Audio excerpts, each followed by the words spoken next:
Bismillahirrahmanirrahim. Assalamualaikum warahmatullahi wabarakatuh. Alhamdulillahirabbil alamin wa bihi nasta'in wa ala umurid dunya waddin. Wassalatu wassalamu ala asyrafil anbiya'i wal mursalin wa ala alihi wa sahbihi wasallim. Amma ba'd. Bismillah, perkenalkan saya Dinda Azahra dari Fakultas Agama Islam Universitas Ibnu Khaldun, Program Studi Ilmu Al-Quran dan Tafsir. Hendak menyelesaikan mata kuliah Islamic Worldview yang diampu oleh dosen Al-Mukarram Al-Ustadz Dr. Kiai Haji Ahmad Alim LCMA. Baik, di sini mari kita bahas materinya satu persatu. Yang pertama, definisi ruang lingkup Islamic Worldview. Yang kedua, konsep kesatuan wahyu dan agama. Yang ketiga, konsep ilmu dan klasifikasinya. Yang keempat, konsep manusia. Yang kelima, problematika epistemologi barat. Yang keenam, konsep Tuhan. Yang ketujuh, konsep kebenaran absolut. Yang kedelapan, integrasi ilmu dan adab. Yang pertama, ruang lingkup Islamic Worldview. Sebagaimana firman Allah Subhanahu wa taala dalam surat Ibrahim ayat 24. A'udzu billahi minasyaitonir rajim. Bismillahirrahmanirrahim. Alam tara kaifa daraballahu mathalan kalimatan thayyibatan kasyajaratin thayyibah. Kasyajaratin thayyibatin asluha tsabitun wa far'uha fis sama'. Tidakkah kamu perhatikan bagaimana Allah telah membuat perumpamaan kalimat yang baik, seperti pohon yang baik, akarnya teguh dan cabangnya menjulang ke langit. Perumpamaan yang disebutkan dalam ayat ini ialah perumpamaan mengenai kata-kata ucapan yang baik. Misalnya, kata-kata yang mengandung ajaran tauhid seperti la ilaha illallah, atau kata-kata lain yang mengajak manusia kepada kebajikan dan mencegah mereka dari kemunkaran. Kata-kata semacam itu diumpamakan sebagai pohon yang baik. Akarnya teguh menghujam ke bumi. Akar bagi pohon memiliki dua fungsi utama. Yang pertama yakni menghisap air dari unsur hara dari dalam tanah. Dan yang kedua, menopang tegaknya pohon. Apabila akar tidak dapat lagi mengambil unsur-unsur hara dari dalam tanah, maka lambat laun pohon akan mati. Sedangkan akar pohon yang berfungsi baik akan dapat menyalurkan unsur-unsur hara dari dalam tanah ke bagian atas pohon dan pertumbuhan pohon akan berjalan dengan baik. Kita lanjut. Ruang lingkup worldview. Yang pertama yakni Tuhan. Kita harus ma'rifatullah gitu, mengenal Allah. Perspektif manusia banyak yang menyimpang, maka kita harus luruskan gitu. Banyak orang yang beranggapan Tuhan itu banyak gitu. Tuhan itu enggak hanya satu gitu. Padahal Tuhan yang benar-benar Tuhan hanyalah Allah Subhanahu wa taala. Maka di pembahasan kali ini insya Allah kita akan bahas satu persatu mengenai konsep Tuhan, konsep manusia, konsep kebenaran agama, sampai semuanya insya Allah. Yang kedua ada konsep manusia, ma'rifatul insan. Perspektif menyimpang, pengaruh budaya, lingkungan, informasi, taklid dari nenek moyang. Yang ketiga, kebenaran, ma'rifatul haq. Sifatnya relatif ataukah absolut. Jadi kita akan teliti lagi, kita akan perdalam lagi tentang ma'rifatul haq. Itu sifatnya itu relatif ataukah absolut. Sifat yang benar-benar kebenaran itu seperti apa gitu.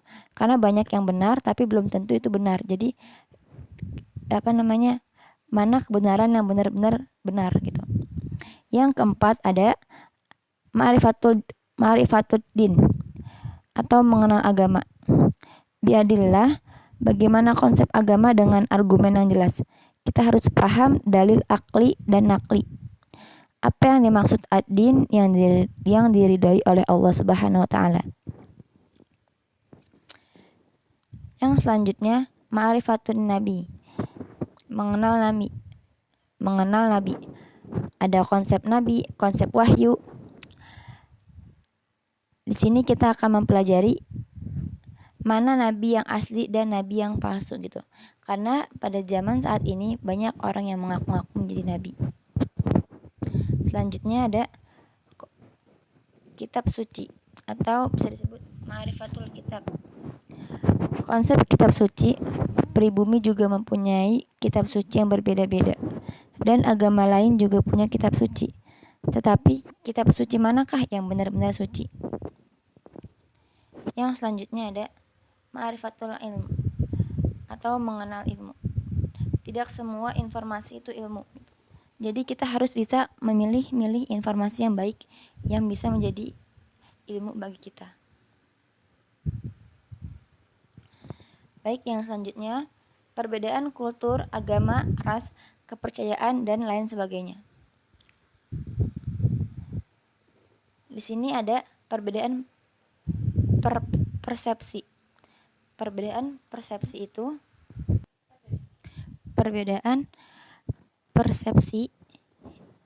yakni yang mengacu pada sudut pandang, sedangkan persepsi mengacu pada interpretasi yang muncul dari individu melalui kesadarannya sendiri. Yang kedua ada perbedaan peradaban. Di sini kita orang Indonesia banyak yang berbeda-beda dengan adaban kita, dengan budaya kita. Di sini kita membahas tentang perbedaan budaya, kultur, terus tentang tujuan pemikiran melalui ilmu-ilmu dan agama. Dan ditambah lagi dengan seni kebudayaan. Dan yang terakhir ada perbedaan pandangan hidup. Pandangan hidup yang berasal dari agama yaitu pandangan hidup yang mutlak kebenarannya. Pandangan hidup yang berupa ideologi yang disesuaikan dengan kebudayaan dan norma yang terdapat pada negara tersebut. Pandangan hidup hasil renungan yakni pandangan hidup yang relatif kebenarannya.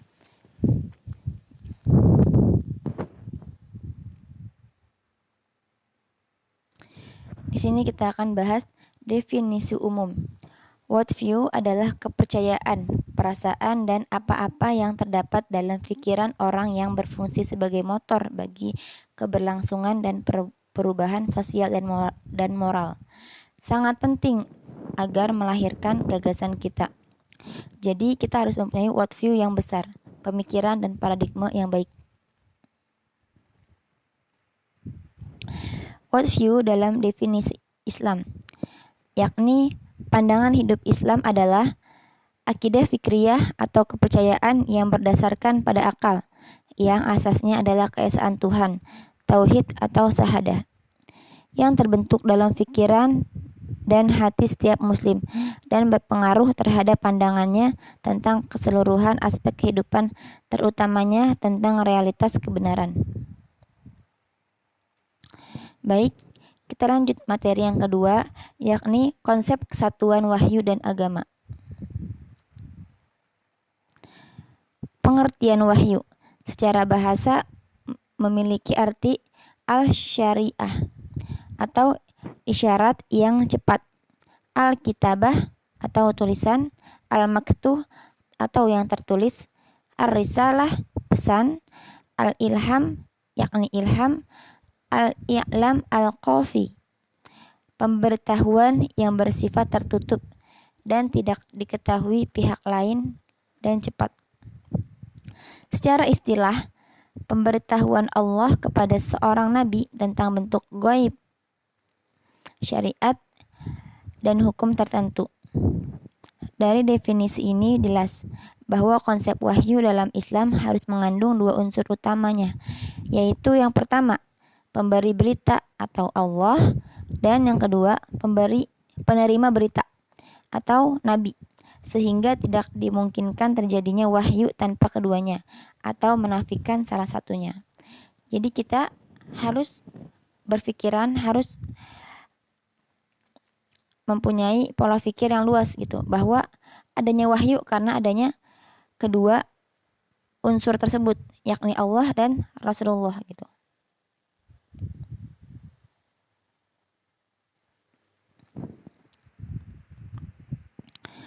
Substansi wahyu sebagaimana firman Allah dalam surat Asy-Syu'ara ayat 13. A'udzu billahi minasyaitonir rajim. Bismillahirrahmanirrahim. Syara'a lakum minad dini ma wassa bihi Nuhan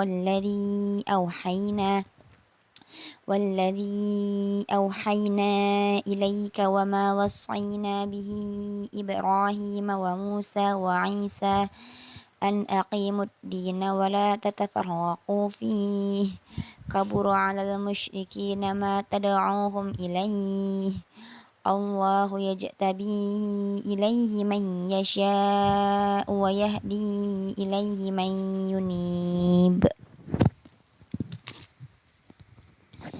Dia telah mensyariatkan bagi kamu tentang agama apa yang telah diwasiatkan kepada Nuh, dan apa yang telah kami wahyukan kepadamu, dan apa yang telah kami wasiatkan kepada Ibrahim, Musa, dan Isa, yaitu tegakkanlah agama dan janganlah kamu berpecah belah tentangnya. Amat berat bagi orang-orang musyrik agama yang kamu seru mereka kepadanya. Allah menarik kepada agama itu orang yang dikehendakinya dan memberi petunjuk kepada agamanya orang yang kembali kepadanya. Quran Surat Asy-Syu'ara ayat 13.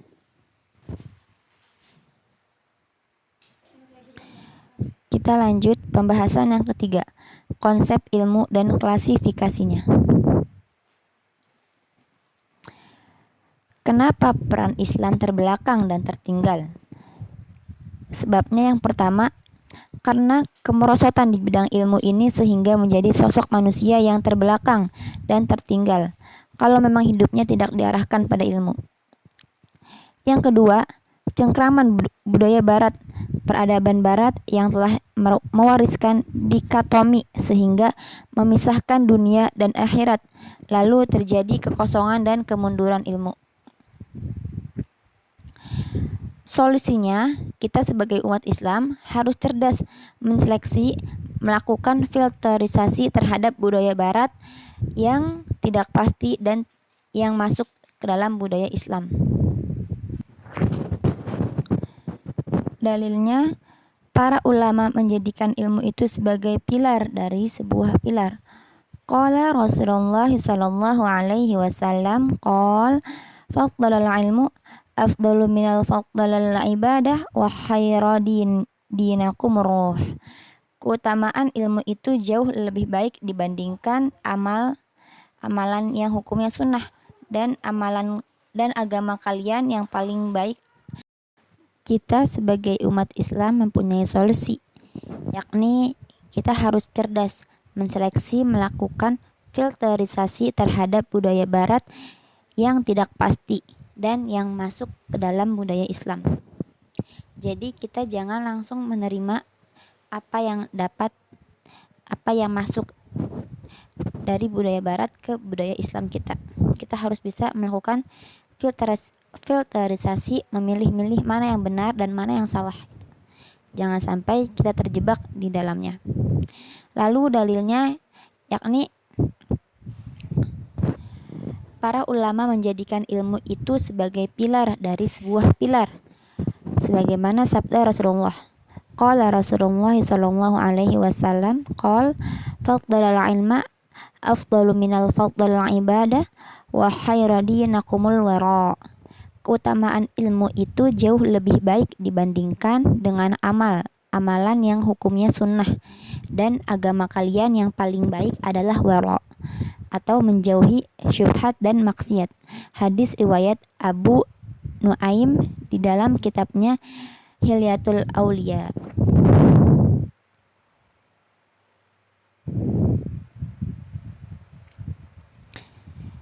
Definisi ilmu. Ibnu Taimiyah rahimahullah mendefinisikan ilmu sebagai sumber pengetahuan yang bersandar pada dalil atau bukti. Dalil yang dimaksud berupa penukilan wahyu dengan metode atau cara yang benar. Bisa juga berupa penelitian, sedang yang dimaksudkan ilmu yang bermanfaat adalah yang bersumber dari Rasulullah SAW. Sebagaimana sabda Rasulullah, innal ilma ma qama alaihi dalilu wan nafi'u minhu ma ja'a bihi rasul fa sya'nu fi an naqula ilma wa huwa an-naqlul musaddaq wal bahthul muhaqqaq. Sesungguhnya ilmu itu adalah yang tersandar pada dalil dan yang bermanfaat darinya adalah apa yang dibawa oleh Rasul. Maka sesuatu yang bisa kita katakan ilmu itu adalah penukilan yang benar dan penelitian yang tepat. Pembagian ilmu. Di sini ada ilmu hal. Ilmu hal yakni ilmu yang dibutuhkan saat ini dan sesuai dengan kebutuhan. Contohnya ilmu haji, ilmu umroh, dan lain sebagainya yang dilakukan secara spontanitas. Ketika kita berhaji, kita langsung membutuhkan ilmu. Sebelum berangkat haji, kita harus bisa mengetahui apa rukun-rukun haji, apa sunnah-sunnahnya gitu. Yang kedua ada ilmu ghairu hal, yakni ilmu yang tidak langsung dipraktekkan secara spontanitas.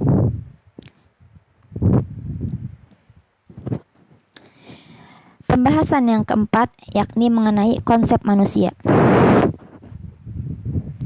Kenapa kita disebut manusia? Kita disebut manusia karena mempunyai akal, jasad, beriman, dan bertakwa. Yang mendorong adalah jiwanya.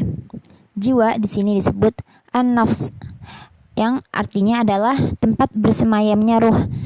Ruh dan jasad termasuk dalam satu kesatuan dari jiwa. Hakikat manusia adalah an-nafs, pada jiwanya.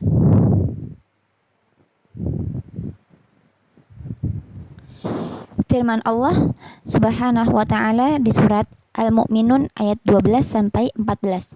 A'udzu billahi minasy syaithanir rajim. Bismillahirrahmanirrahim. Walaqad khalaqnal insana min sulalatin min tin. ثم جعلناه نطفة في قرار مكين ثم خلقنا النطفة علقة فخلقنا العلقة مضغة فخلقنا المضغة عظاما فقشونا العظام لحما ثم أنشأناه خلقا آخر فتبارك الله أحسن الخالقين. Dan sesungguhnya kami telah menciptakan manusia dari suatu saripati berasal dari tanah. Kemudian kami jadikan saripati itu air mani yang disimpan dalam tempat yang kokoh atau disebut rahim. Kemudian air mani itu kami jadikan segumpal darah. Lalu segumpal darah itu kami jadikan segumpal daging, dan segumpal daging itu kami jadikan tulang berulang. Lalu tulang berulang itu kami bungkus dengan daging. Kemudian kami jadikan dia makhluk Allah yang berbentuk lain, maka maha sucilah Allah pencipta yang baik. Quran surat Al-Mu'minun ayat 12 sampai 14. Dari ayat tersebut dapat disimpulkan adanya 6 fase atau tingkatan masa terbentuknya janin dalam rahim, yaitu yang pertama, tahap pertama penciptaan janin disebut sulalah, dimulai dari saripati mani. Yang kedua disebut alaqah. Alaqah itu berupa segumpal darah. Yang ketiga disebut mudghah, yaitu berupa segumpal daging. Yang keempat ditandai dengan muncul dan tumbuhnya tulang. Yang kelima ditandai pembungkusan tulang dengan daging. Dan yang terakhir, yang keenam adalah perubahan janin ke bentuk yang lain. 6 tahapan tersebut sempurna dalam waktu 120 hari atau 4 bulan, dengan perincian 40 hari berupa mutfah, 40 hari kedua berupa alaqah, 40 hari ketiga berupa mudghah. Setelah tahapan jasad ini sempurna, maka Allah Subhanahu wa taala mengutus malaikat untuk meniupkan roh dan menuliskan takdir. Masya Allah, sangat panjang penciptaan manusia. Di sini ada hakikat manusia. Manusia terdiri dari 2 unsur pokok atau asas, yaitu unsur yang terdiri dari jasad dan roh, sehingga manusia merupakan makhluk jasadiah dan ruhiyah sekaligus. Hubungan keduanya bagaikan hubungan antara seorang nahkoda dengan sebuah perahu, di mana nahkoda berfungsi sebagai pengatur dan pengarah tujuan jalannya perahu, dan menenangkan arus air yang membawa perahu tersebut, serta menjaganya di tengah hembusan gelombang.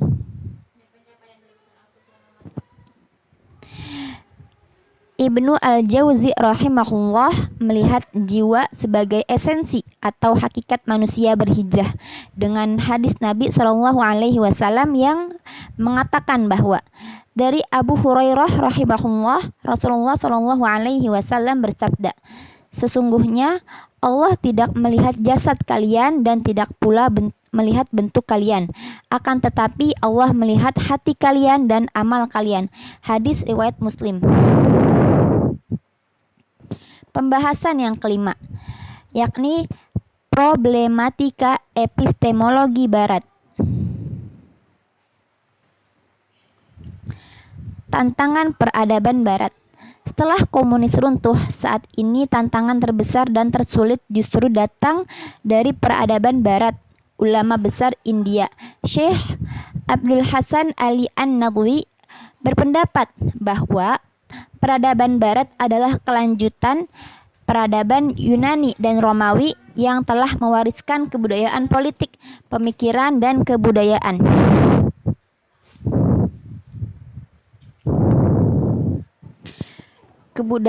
Kebudayaan Yunani yang memiliki inti kebudayaan Barat memiliki sejumlah keistimewaan, yaitu yang pertama, kepercayaan yang berlebihan terhadap kemampuan panca indera dengan meremehkan hal-hal yang di luar panca indera. Yang kedua, kelangkaan atau jarang ditemukan rasa keagamaan dan kerohanian. Yang ketiga, sangat menjunjung tinggi kehidupan duniawi dan menaruh perhatian yang berlebihan terhadap manfaat dan kenikmatan hidup. Yang keempat, memiliki rasa patriotisme. Semua itu dapat diringkas dalam satu kata, materialisme. Peradaban Romawi yang menggantikan peradaban Yunani memiliki keunggulan dalam hal kekuatan, tata sistem pemerintahan, luasnya wilayah, dan sifat-sifat kemiliteran atau ketentaraan. Romawi kemudian mewarisi peradaban Yunani sampai ke akar-akarnya, sehingga bangsa Romawi tidak lagi berbeda dengan Yunani dalam karakteristik dasar. Keduanya memiliki persamaan besar, mengagungkan hal duniawi, skeptis atau kurang percaya terhadap agama, lemah iman, meremehkan ajaran dan praktik keagamaan, fanatik kebangsaan, serta patriotisme yang berlebihan. Secara hakikat, peradaban Barat memiliki perbedaan yang fundamental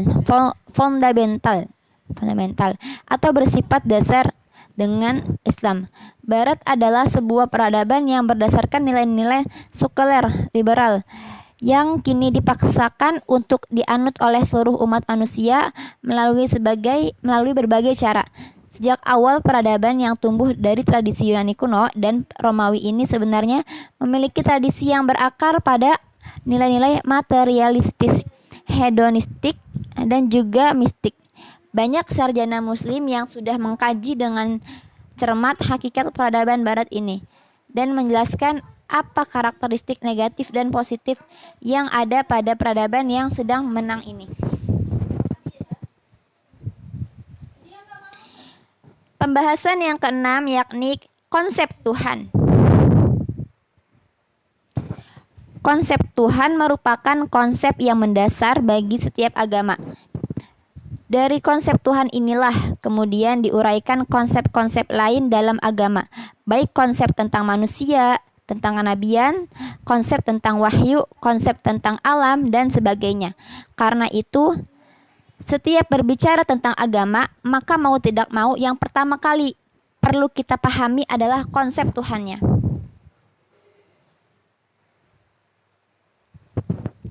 Sebagaimana konsep Islamic worldview yang ditandai dengan karakteristiknya yang asli dan final, maka konsep Islam tentang Tuhan menurut Profesor Naqvid Al-Alqas juga bersifat asli dan final. Itu disebabkan konsep Tuhan dalam Islam dirumuskan berdasarkan wahyu dalam Al-Quran yang juga bersifat asli dan final. Konsep Tuhan dalam Islam memiliki sifat yang khas yang tidak sama dengan konsepsi atau pengertian Tuhan dalam agama-agama lain. Kita tidak sama dengan konsep Tuhan dalam tradisi filsafat Yunani.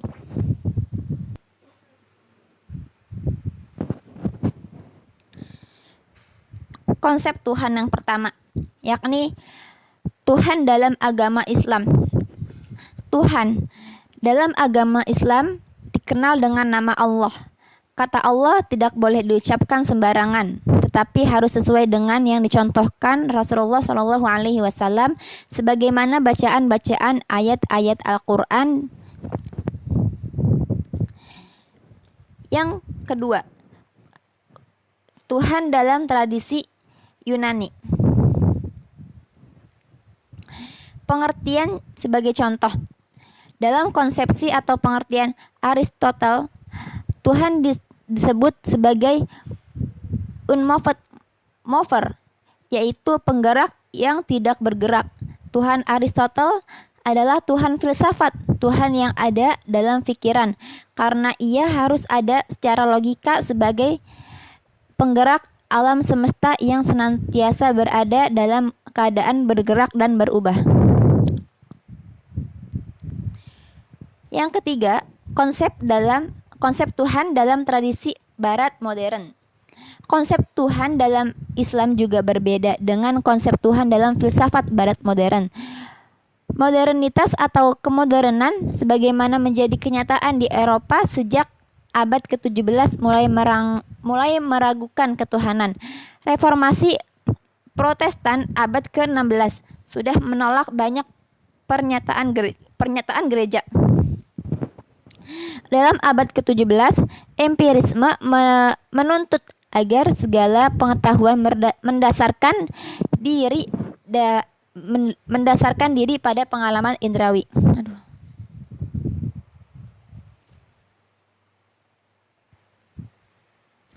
Yang keempat, yakni konsep Tuhan dalam tradisi Buddha.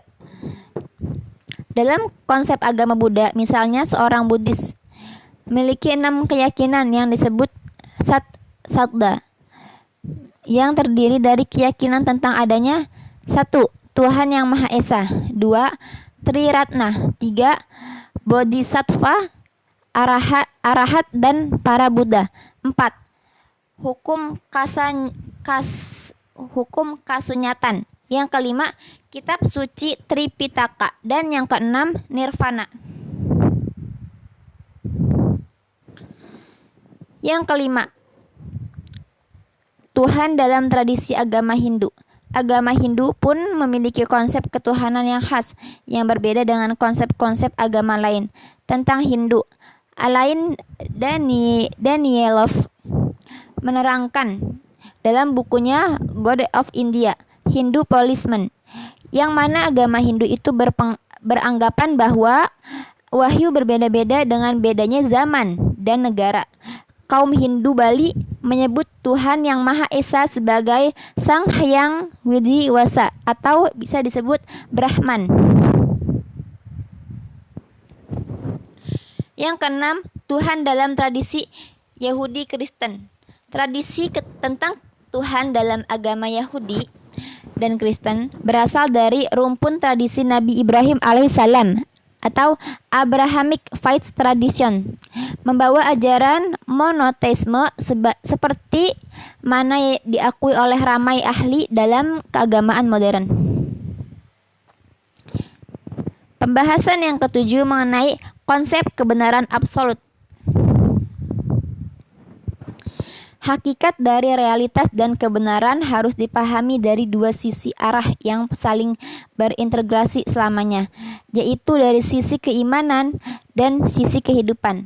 Juga dengan realitas kebenaran yang memiliki dua sisi, yaitu sebagai realitas. Pengertian kebenaran absolut. Kebenaran absolut adalah pandangan yang percaya bahwa benar-benar ada realita atau standar absolut yang menentukan apa yang benar dan tidak benar. Karena itu, suatu tindakan dapat dikatakan benar atau salah dengan membandingkannya dengan standar-standar yang absolut itu. Kebenaran absolut adalah kebenaran yang berlaku pada semua konteks atau situasi. Kebenaran absolut bersifat universal dan tidak dapat dipengaruhi oleh pandangan atau opini seseorang. Salah satu contoh kebenaran absolut adalah hukum alam, seperti hukum gravitasi yang berlaku di seluruh alam semesta. Pembahasan selanjutnya, yang ke-8, yakni integrasi ilmu dan adab.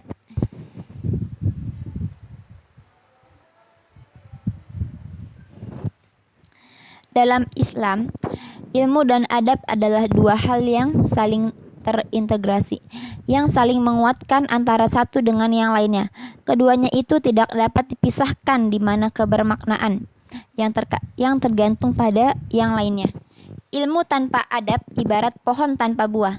Adab tanpa ilmu ibarat orang yang berjalan tanpa petunjuk arah. Berilmu tanpa beradab adalah dimurkai atau al-maghdubu alaihim. Sementara beradab tanpa ilmu adalah kesesatan atau al-dhalin. Lebih dari itu, ilmu dan adab adalah inti dari ilmu nafi', yaitu yang bermanfaat. Ilmu nafi' ini adalah ilmu yang pernah diperintahkan oleh Allah Subhanahu wa taala kepada Nabi Muhammad sallallahu alaihi wasallam agar diminta dan dicari setiap saat. Allah Subhanahu wa taala berfirman kepada nabinya, yaitu dalam surat Thaha ayat 114. A'udzu billahi minasyaitonir rajim. Wa qur rabbi zidni ilma, dan katakanlah, ya Tuhanku, tambahkanlah kepadaku ilmu dan pengetahuan. Wallahu a'lam bishawab. Alhamdulillah, sekian presentasi dari saya, Dinda Az-Zahra. Semoga bermanfaat. Kurang lebihnya mohon maaf, banyak kesalahan dan hilaf, karena kebenaran hanyalah milik Allah Subhanahu wa taala. Saya akhiri dengan mengucapkan doa kafaratul majlis. Subhanaka Allahumma wa bihamdika asyhadu an la ilaha illa anta astaghfiruka wa atubu ilaik. Wabillahi taufik wal hidayah. Wassalamualaikum warahmatullahi wabarakatuh.